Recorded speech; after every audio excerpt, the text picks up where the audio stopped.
When I first joined, it was just community. It was just people together to get good deals on parts or communication on sharing knowledge.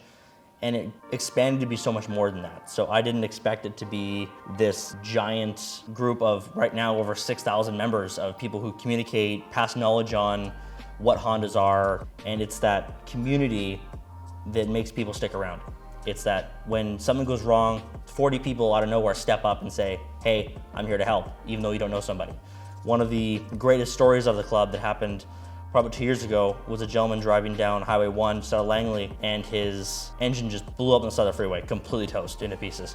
He posted in the club saying, like, I'm screwed, my car's down on the side of the road, does someone have a tow truck? And a couple of commented tow truck recommendations, but another guy said, hey, how about I drive my truck there and swap your engine on the side of the freeway? So they went there with a lift and 4 guys and an engine, and they pulled his engine on the side of the freeway, put a new one in, wired it up, and he was driving out of there within the next few hours. And that just shows the community of the club of people who didn't ask for a lot, just had free time, had the spare engine, and wanted to help out. When COVID first initially hit, meets were still allowed to happen in small groups, and then all of a sudden there was nothing.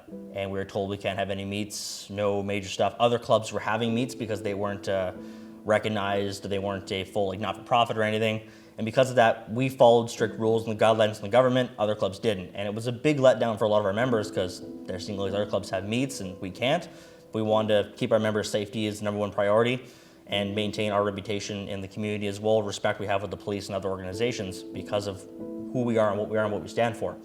Oh, absolutely. We basically tried to go in to see what we could do for protocols for the COVID pandemic stuff to base what the government was putting out. We had to shut down all our open car meets and couldn't do that stuff there, so everything had to go virtual. It was, when our in-person meets had to be canceled, it was really like a letdown because as the Friday night look forward to things, because like I see a lot of people, Friday night's the end of their night, and that was their big get out, was to come to the car meet, to show their car off, see other people's cars and stuff like that there. And it's basically social time to have your coffee and whatnot, hang out and talk.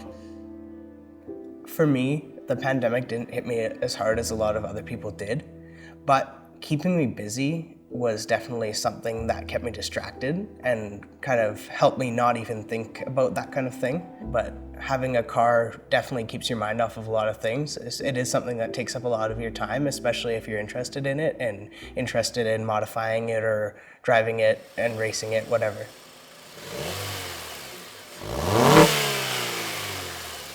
When you've got a car, you're always looking for things to do to it, and I think that discussing with other members really kept that engagement up, but it definitely took a dip during the pandemic for just actually engaging with other people that you know, because a lot of the people that you were used to seeing every week or every couple of weeks, you just didn't really interact with.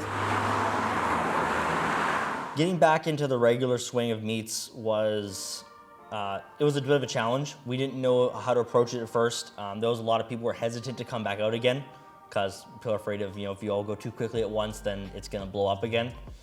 It was great. Like I said, we had the one big event that we finally announced, and we basically filled the parking lot at the Tim Hortons there in Langley and stuff there with every possible Honda you could possibly see, plus a few other small groups that are associated with the BC Honda Owners Club. They brought their groups out, so it was a big showing. It was just a big event, and it felt great to see everybody out there. It was actually really great because seeing all these people that you haven't seen in a while is really great. It's good for your mental health, especially just meeting people, right? The only direction the club's ever gone is up. It's grown exponentially since COVID happened. It's grown from the day I took over as president of the club. We were at 400 members when I first started, which was a very small group of people. And it's grown bigger than I or anyone on the team could have ever imagined. It's a big part of my life now that I didn't think it was going to be.